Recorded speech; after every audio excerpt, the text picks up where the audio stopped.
Good afternoon, everyone. It's Hanh from hearthealthbrainhealth.com, encouraging healthy grieving and mindful actions. Today, I wanted to talk to you about possibilities of soul recognition or memory, and of course, this is the work that I focus most on these days. And there's such a power that can come from honest and authentic compassion and love and togetherness. And I heard this great lecture today, which was talking about light. And I think a lot of people have heard this term, be the light, you are the light. And it was an interesting concept that I was listening to because, of course, I've also listened to various things or seen or read many things about near-death experiences. And I've even had patients that have been in those positions too, and have also heard about this similar thing about I followed this space and I know that I was heading to a white light. So near-death experience often talks about this white light. And remember, we're always being told, be the light, you are the light. So today I thought that I would start with this quotation by Thich, Nhat, Hanh. And it says, because you are alive, everything is possible. Because you are alive, everything is possible. Now, how does this relate to light?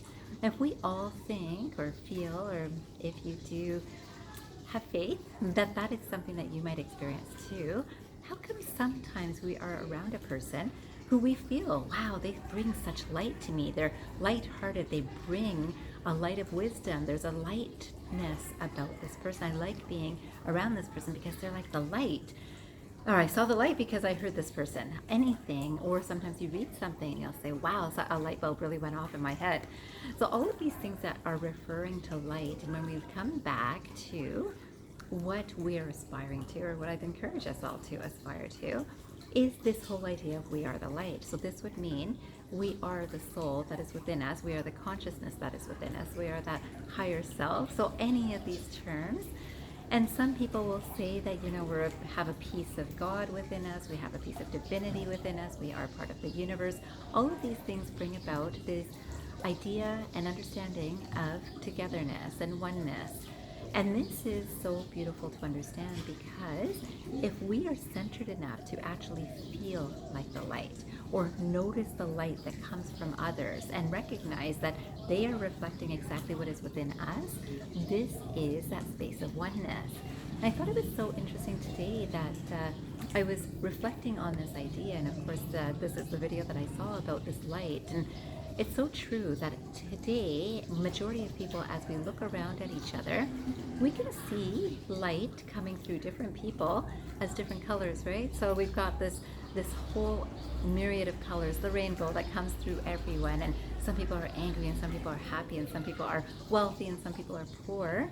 And yet it's all these shades of white light coming through the prism that we're looking at. And we understand, or it's maybe easier to understand that we ourselves are like that. Sometimes I'm happy, sometimes I'm not happy, sometimes I'm angry, sometimes I'm joyful. All of those things are part of our own prism, a microcosm of the macrocosm around us.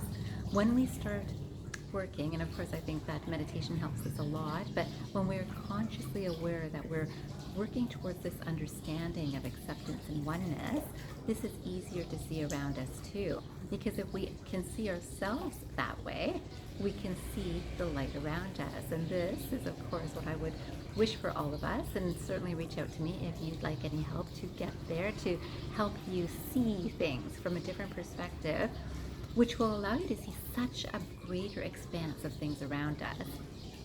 And hopefully, of course, it's my bias that it also helps us see how much good is around us. I think most minds, or many minds in the world, have started focusing much more on what is not right. And yes, that some of that white light is coming through is not good. And unless we focus on the things that are good, right from us and right from the world around us, we contribute to the energy that's already growing. Today, I'd love for you to contribute to the energy that we can contribute to growing. And I'll finish with this quotation by Amritur V. Srinivasan.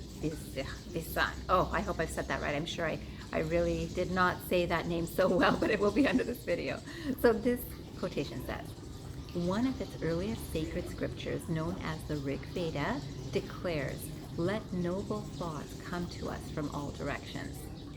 Wow, can you imagine that? Like noble thoughts from all directions. And I have to tell you, it is the experience that I'm having here in Bali. I hope that you are able to focus in a way that allows you to have that experience around you wherever you are because of an intention to do so. And this has to begin with ourselves. So this is what I wish for all of us. Begin with yourself, everyone. Let noble thoughts flow. And I wish you a fantastic evening or morning ahead. And remember, transform your mind and transform your life. Have a great day, everyone.